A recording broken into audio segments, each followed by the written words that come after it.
Ang pagtraidor kay Gabo ni Django, walang kaalam-alam si Gabo na tutuluyan ni Django ang misyon nila na takutin lang ito, kaya naman sa galit ni Gabo at hindi nito gusto ang ginawang pagtraidor sa kanya, kaya naman hinabol nito si Django at dito ay naglaban silang dalawa.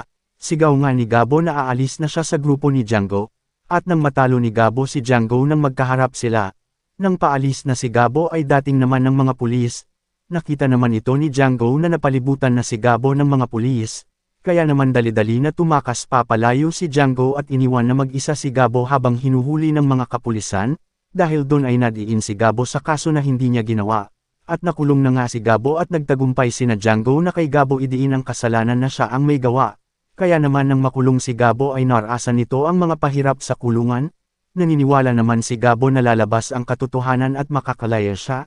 Nang sabihin ng mga kasamahan ni Gabo na tumakas na ito, dahil pinag-iinitan si Gabo sa loob ng kulungan, sinabi ni Gabo na patutunayan niya na inosente siya at napagbintangan lang, hamangan naman ang mga kasamahan ni Gabo nang makita nila ang tiwala nito at lakas ng loob, at nang dumating na ang araw na lumaya na si Gabo, sa mangyayaring kaguluhan na kagagawa ni Boy Topak, magkakaharap na nga si Sam at Gabo, at dito ay pagkakamalan ni Sam na isa si Gabo sa mga holdapper sa boss. Kaya naman nang makababa na si Gabo ay agad ito hinarap at tinutukan ng baril ni Sam, galit na sigaw ni Gabo na iniligtas na nga niya si Sam, siya pa ang lumabas na masama, hindi naman naniniwala si Sam sa mga sinasabi ni Gabo, bigla naman lumabas si Boy Topak at binaril nito si Gabo na ikinabagsak nito, kaya tinapos ni Sam si Boy Topak.